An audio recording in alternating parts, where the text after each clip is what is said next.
Hi, it's time for another verb of the day. Today's verb is endorse. Let's take a look at some of the definitions or ways that this verb gets used. The first way you are likely to hear endorse used is to mean to declare one's approval or support of someone or something. If you happen to live in the United States or you're reading about the United States and our political system in the next 2 months, you are going to see this verb quite often. So there are going to be large elections in November, and right now many people are indicating their public support or their approval of one particular candidate over another. That is what's meant by this first definition. A second way you hear endorse used as a verb is to mean to recommend a product or a service in an advertisement. So with this particular definition, I think about various celebrities, different performers, athletes, etc., who receive payment in order to say, I recommend this particular product, or even maybe I use this particular service. You should too, right? A third way you might hear the verb endorse used is to mean to sign a check on the back. So with this particular definition, this might be a required step in order for you to receive cash from the check. Or some people might be signing in order to change who the check is payable to, or to whom the check is payable. You should know that the verb endorse is a regular verb. To make the progressive form, all you need to do is drop an E and then add ing to form endorsing. The past tense and participle forms of this verb can be made by just adding the letter D to the end. Our base verb, endorse, ends in an unvoiced S sound. So our past tense ending is just going to make a T sound. It should sound like this: endorsed, endorsed. Okay. You'll be happy to know there are no phrasal verbs with additional meanings that we need to study today. So let's move on to using our verb of the day in the past progressive or the present progressive, and we'll look at how we make those verb tenses. Let's talk about the past progressive first. If you're currently in an English class, or maybe you're using a particular book to help you study this language, you might also see this called the past continuous. I always like to tell my students they mean the same thing.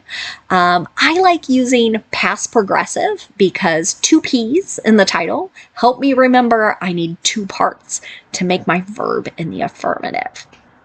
But I think it's also good for us to know that we're using this verb tense to note that some action was ongoing during a certain time period or through some time in the past. So let's talk about those 2 parts to making the verb. Okay, what I'm going to do is use the past form of be. And be is a special or unique verb, and there are actually 2 forms of that verb in the past tense.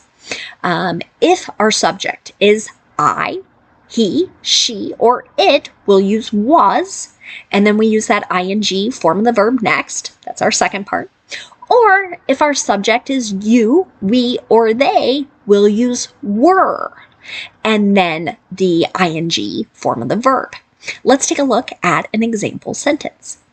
Palfrey announced that he was endorsing Campbell when he suspended his campaign. Okay, so there we can see our parts. He was endorsing. Okay. If I want to make a negative sentence, I'm going to follow the same general structure. So I have my subject, I have my form of be that matches that subject, then I use not, then the ing form. You might also hear the contractions wasn't or weren't used. An example here. U.S. college athletes weren't endorsing any products in 2020. So at that time, it was not permitted. It was against NCAA rules for college athletes to be paid in order to recommend certain products or services. Let's look at a yes or no question. To do this, I start with was or were, then I have my subject, and then the ing form of the verb. You can see that in the example. Was the organization publicly endorsing any candidates in 2018? Now, let's take a look at the present progressive. We use this verb tense to describe something that is happening right now. We might also use it to discuss an ongoing action, so some action in a time period that is not yet complete. You might also even hear the present progressive used to talk about the future. So many times we do that when we're talking about a plan. So no matter the reason we're using this particular verb tense, our structure is going to be the same. Okay? We need to pay attention to our subject because we're going to use a present form of be. And there are three forms of the be verb in the present. It's am, that matches with the subject I. The second form is, that matches with he, she, and it. And then our third form is are. We use that with the subjects you, we, and they. So first part of the verb is a form of be, and then that ing form of the verb. Here's another example. The county health department is endorsing the latest CDC recommendations for updated COVID-19 boosters. So here in the United States, slightly modified vaccinations are now available to address the different variants that have spread from the original strain of COVID. I just got mine a few days ago. I also endorse or recommend getting this booster shot if you are available. I didn't feel great for about 24 hours, but I'm sure it is much better than being hospitalized with COVID. So again, that is my endorsement or my recommendation. Now let's take a look at a negative present progressive sentence. Again, we pay attention to our subject. We use the form of be that matches, but then we add not before we use the ing form of the verb. You might hear the contractions isn't or aren't, but I always like to note there's no contraction with am not. Okay? Here's another example. The union isn't endorsing a candidate during this election. Okay, so there's that ongoing time period. An example of a yes or no question.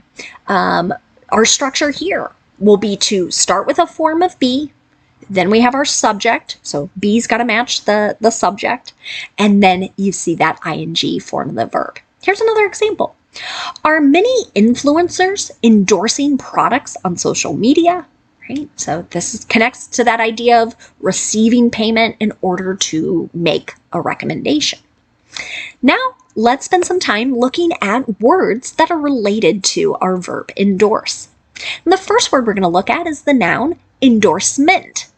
This can have a couple different meanings. The first relates back to the first definition of our verb. So we're referring to the act of giving one's public approval or one's public support to someone or something. An example of this: how many endorsements has the candidate received?